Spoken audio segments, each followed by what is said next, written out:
नमस्कार। शुरुआत करते हैं बड़ी खबर के साथ। यूपी सड़क परिवहन निगम के चेयरमैन और वरिष्ठ आईएएस अधिकारी मोहम्मद इफ्तिखारुद्दीन का विवादित वीडियो वायरल होने के मामले में यूपी सरकार ने बहुत गंभीरता से लिया है और एसआईटी गठित कर दी है, जो एक सप्ताह के भीतर जांच रिपोर्ट सौंपेगी। एसआईटी में सीबीसीआईडी के डीजी और एडीजी कानपुर जोन भी शामिल हैं। बताया जा रहा है कि वायरल वीडियो उस समय का है जब वरिष्ठ आईएएस मोहम्मद इफ्तिखारुद्दीन कानपुर मंडल के मंडलायुक्त थे। आरोप है कि कानपुर में अपने सरकारी आवास पर मोहम्मद इफ्तिखारुद्दीन ने इस्लाम धर्म कबूल करवाने के फायदे बताए थे।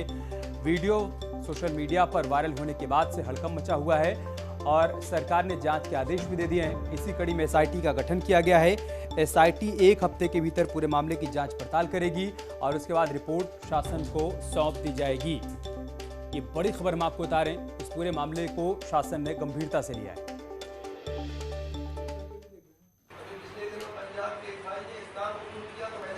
इस्लाम कबूल करने के लिए क्या चीज दरिया बनी? तो उन्होंने कहा मेरी बहन की मौत। जब बहन की मौत दरिया बनी इस्लाम कबूल करने के लिए, तो बताइए। कहने लगे जब उसको जला रहे थे तो वो कपड़ा जब जल गया तो बहना हो गई, वो नंगी हो गई। मेरे बहन ने मालिक ने डाला कि आज तो मेरी बहन को लोग देख रहे हैं, कल मेरी बेटी की इसको भी लोग देखेंगे, मरने के बाद ये भी ऐसी चलेगी। उसी वक्त मेरे दिल में आया कि इस्लाम से अच्छा कोई दिल नहीं है, मुझे कबूल कर देना चाहिए।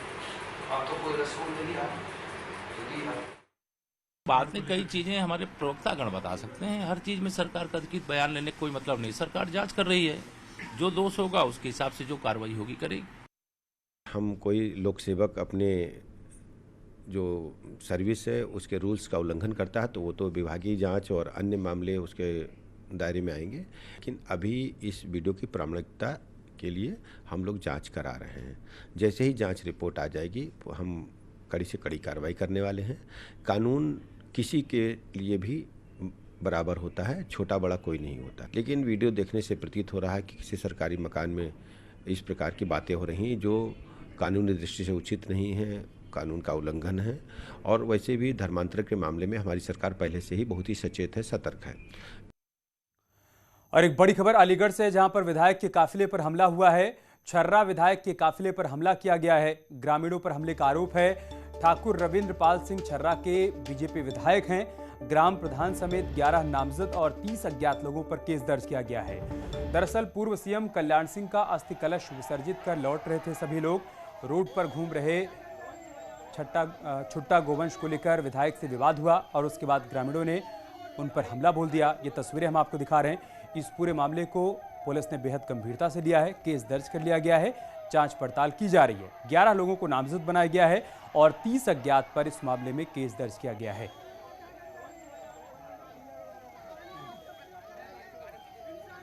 बीजेपी के प्रदेश अध्यक्ष स्वतंत्र देव सिंह आज मिशन 2022 को लेकर गोरखपुर में मौजूद हैं। सुबह 9:30 बजे वो गोरखपुर के प्रसिद्ध कालीबाड़ी मंदिर पहुंचे और यहां पर दर्शन पूजन किया। इसके बाद उन्होंने गीतानगर वार्ड में जनसंपर्क अभियान चलाया, जिसमें केंद्र और प्रदेश सरकार की ओर से किए गए विकास कार्यों का एक पंपलेट लोगों में बांटा गया। इस दौरान स्थानीय लोगों ने फूल बरसाकर स्वतंत्र देव सिंह का स्वागत भी किया।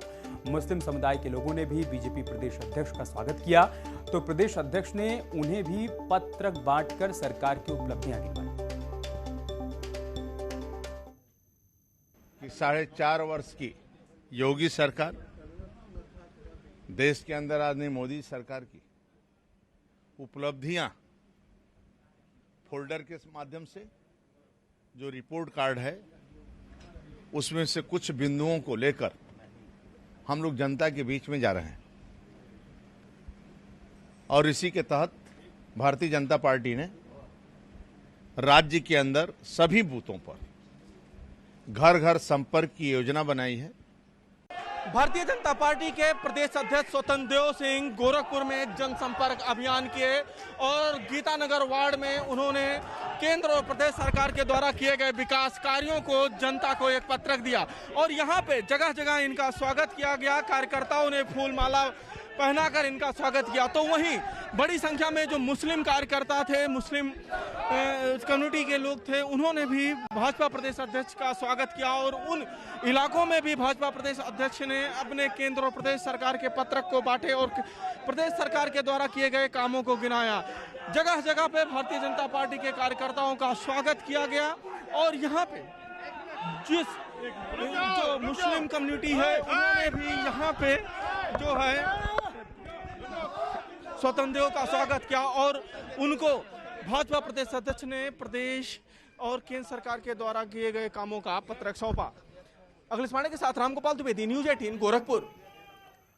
और बात करते एक बड़ी खबर की। कांग्रेस में शामिल होंगे कन्हैया कुमार, जिग्नेश मेवाड़ी भी कांग्रेस पार्टी में शामिल होंगे। 2:30 बजे दोनों नेता कांग्रेस की सदस्यता ले सकते हैं। राहुल गांधी दोनों को कांग्रेस की सदस्यता दिला सकते हैं। कांग्रेस दफ्तर के बाहर पोस्टर भी लगा दिए गए हैं। कन्हैया कुमार जेएनयू छात्र संघ के पूर्व अध्यक्ष हैं और वो बिहार के बेगूसराय से लोकसभा का चुनाव भी लड़ चुके हैं, जिसमें उन्हें हार का सामना करना पड़ा था। अब वो कांग्रेस पार्टी का हिस्सा बनने जा रहे हैं। वहीं दलित नेता जिग्नेश मेवाड़ी गुजरात में निर्दलीय विधायक हैं, जो कि आज कांग्रेस पार्टी का दामन थामने वाले हैं। 2:30 बजे दोनों नेता कांग्रेस पार्टी में शामिल हो जाएंगे। जानकारी के मुताबिक राहुल गांधी दोनों को कांग्रेस पार्टी की सदस्यता दिलाने वाले हैं।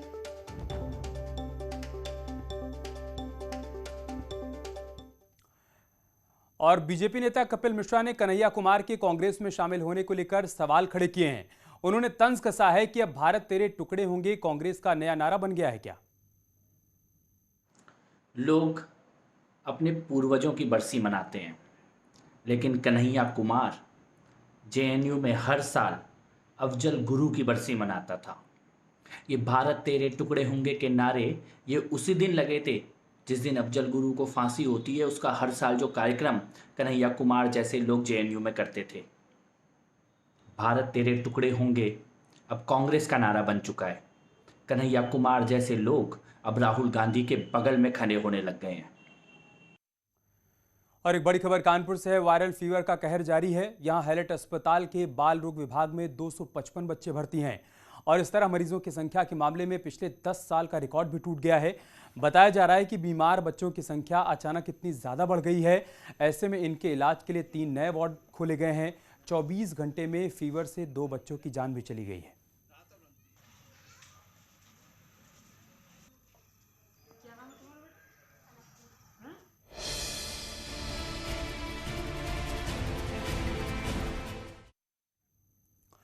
प्रयागराज में महंत नरेंद्र गिरी की संदिग्ध मौत मामले में सीबीआई की टीम ने तीनों आरोपियों की कस्टडी रिमांड ले ली है। तीनों आरोपियों आनंद गिरी, आद्या प्रसाद तिवारी और संदीप तिवारी को प्रिजन वैन में ले जाया गया। सीबीआई की टीम कथित वीडियो के बारे में तीनों आरोपियों से अलग अलग पूछताछ करेगी। सीबीआई 4 अक्टूबर शाम 5 बजे तक दोबारा तीनों आरोपियों को जेल में दाखिल करेगी। उससे पहले इन सभी से अलग अलग पूछताछ की जाएगी। ये तस्वीरें हम आपको दिखा रहे हैं। जब सीबीआई की टीम नैनी सेंट्रल जेल से तीनों आरोपियों को लेकर जा रही थी, उस वक्त की तस्वीरें आप देख पा रहे हैं। इन सभी से अब 4 अक्टूबर तक सीबीआई की टीम पूछताछ करने वाली है।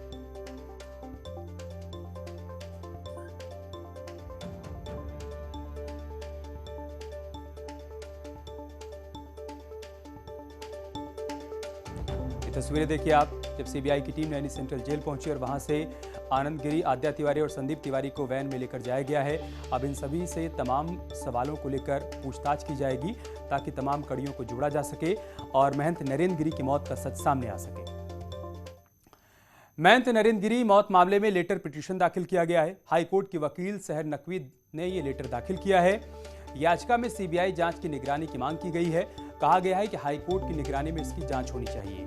हाईकोर्ट अगर इस मामले की जांच अपनी निगरानी में करवाएगा तो वो ज्यादा पारदर्शी तरीके से और विश्वसनीय तरीके से हो पाएगी। सीबीआई जांच शुरू होने के बाद हाईकोर्ट में दाखिल की गई किसी भी तरह की ये पहली याचिका है।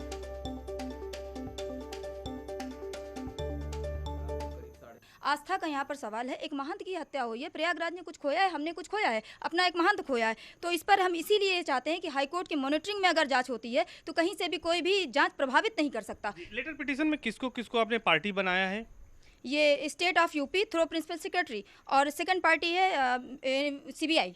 ऐसे कोई एग्जाम्पल सेट हैं जिनमें सीबीआई की इंक्वायरी कोर्ट ने कही हो या राज्य सरकार ने की हो और उसकी मॉनिटरिंग बाद में जो है हाई कोर्ट ने की हो? जी, ऐसे कई मामले गए हुए हैं कि जिसमें मॉनिटरिंग हाई कोर्ट ने करी है, बाद में मामला सेंसिटिव दिखने पे हाई कोर्ट ने इंक्वायरी ली है अपने हाथ पे और हाई कोर्ट ने मॉनिटरिंग भी करी है इसकी। और दिल्ली दंगे पर हाई कोर्ट ने टिप्पणी की है। दिल्ली दंगा साजिश का हिस्सा था, ये कहा है हाई कोर्ट ने। दंगे अचानक से नहीं हुए। दिल्ली हाई कोर्ट की तरफ से ये टिप्पणी की गई है। पहले से प्लान किया गया और साजिश के तहत दंगे अंजाम दिए गए। दिल्ली हाई कोर्ट की तरफ से ये टिप्पणी भी की गई है। हाई कोर्ट का आरोपी की जमानत से इनकार भी सामने आया है। मोहम्मद इब्राहिम की जमानत से हाई कोर्ट ने इनकार कर दिया है। कानून व्यवस्था बिगाड़ने की सोची समझी साजिश रची गई थी और उसी के तहत ये दंगा हुआ था। बड़ी टिप्पणी दिल्ली हाई कोर्ट की तरफ से की गई है। दिल्ली दंगे साजिश का हिस्सा थे। सोची समझी साजिश के तहत इन दंगों को अंजाम दिया गया, लिहाजा हाई कोर्ट ने जमानत देने से इनकार कर दिया है।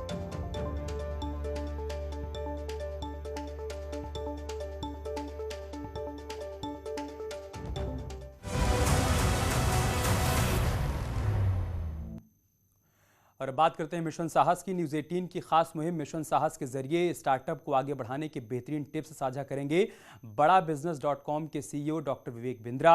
इस श्रृंखला में डॉक्टर विवेक बिंद्रा से जानिए कैसे अपने स्टार्टअप को ब्रांड बनाएं।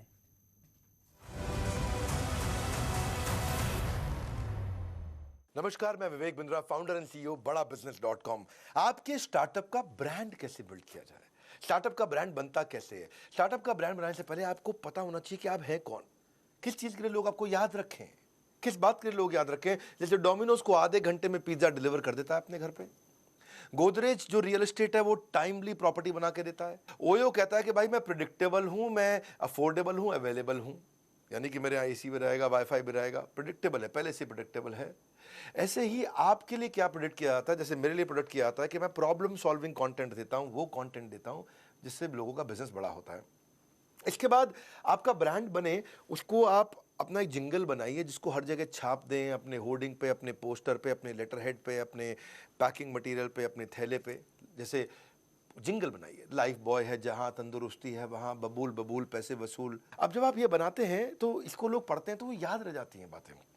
जब याद रहेंगी, कुछ हिडन कमांड देंगे उनको। ठंडा मतलब कोका कोला, अमेजॉन कहता है आपकी अपनी दुकान, रेड FM कहता है बजाते रहो। ये क्या है, कुछ हिडन कमांड्स हैं। पेप्सी कहता था ये दिल मांगे मोर। अब आप कुछ ऐसा भी करिए कि कस्टमर आपसे लॉयल हो जाए। वो तो आसान है ना, पैसा नहीं खर्च कर, प्रोडक्ट अच्छा बनाओ, कस्टमर लॉयल हो जाएगा। कोई लॉयल्टी बेस्ड प्रोग्राम इंट्रोड्यूस कर सकते हो क्या आप, कि कस्टमर आपके साथ जुड़ा रहेगा। कस्टमर को आप हर तरह से कवर करने की कोशिश करो ताकि उसका लाइफ टाइम वैल्यू कस्टमर का बढ़े। वो कस्टमर से बने रिपीट कस्टमर से बने लॉयल कस्टमर से बन जाए प्रमोटर, आपका प्रमोशन करे, और उसके बाद आपका बन जाए एडवोकेट। उससे क्या होगा, आपका रीपर्चेज रेट बढ़ेगा, आपका फीडबैक स्कोर बढ़ेगा, net promoter score. Repurchase rate मतलब बार बार लेगा आपसे। रेफरल रेट बढ़ेगा, आपको रेफर करेगा, इधर उधर सबसे बात करेगा। याद रखिएगा, finally product is made in the factory but brand is made in the heart. आपको लोगों का दिल जीतना है। और एक बड़ी खबर फतेहपुर से, जहां पर प्रेमी युगल का शव मिलने से इलाके में हड़कंप मच गया। सड़क किनारे प्रेमिका का शव पड़ा मिला, वहीं कुछ दूरी पर धान के खेत में प्रेमी का शव पड़ा मिला। प्रेमी युगल का शव मिलने की खबर के बाद पुलिस मौके पर पहुंची और दोनों शवों की शिनाख्त कर परिजनों को जानकारी दी गई। पुलिस को मौके से जहर की पुड़िया, ग्लास और पानी की बोतल मिली है। पुलिस को पहली नजर में ये सुसाइड का मामला लग रहा है। पुलिस ने दोनों शवों को कब्जे में लेकर पोस्टमार्टम के लिए भेज दिया है। थरियाव थाना क्षेत्र की वारदात है। प्रेमी युगल आपस में रिश्तेदार थे। पुलिस ने पोस्टमार्टम रिपोर्ट आने के बाद उचित कार्रवाई की बात कही है। देखने पर सबूत पता चलता है कि इन्होंने कुछ पॉइजन खाया हुआ है, झाग निकले हुए हैं और मुंह पे निशान भी है। जानकारी प्राप्त की गई तो महिला लतीफपुर की रहने वाली है और जो पुरुष है वो दलौली थाना क्षेत्र का रहने वाला है।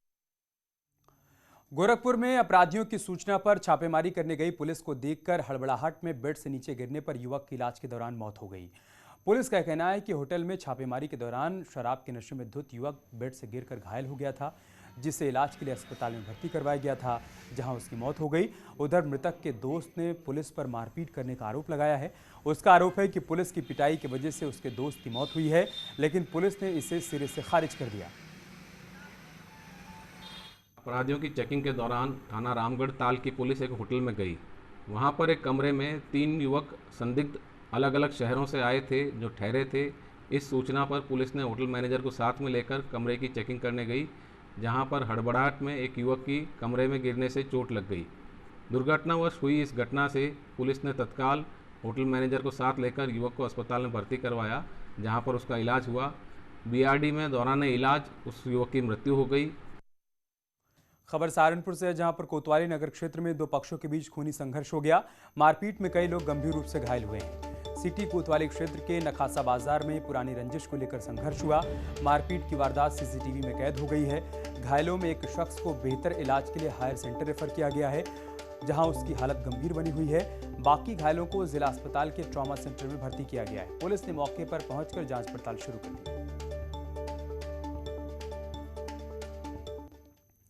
और बात करते हैं मिशन संजीवनी की। सोच अच्छी हो और हौसला बुलंद हो तो मुसीबत हार मान लेती है।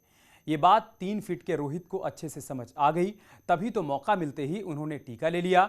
उम्मीद है कि आप भी रोहित की बात को अच्छी तरीके से समझेंगे और उस पर जल्द से जल्द अमल भी करेंगे।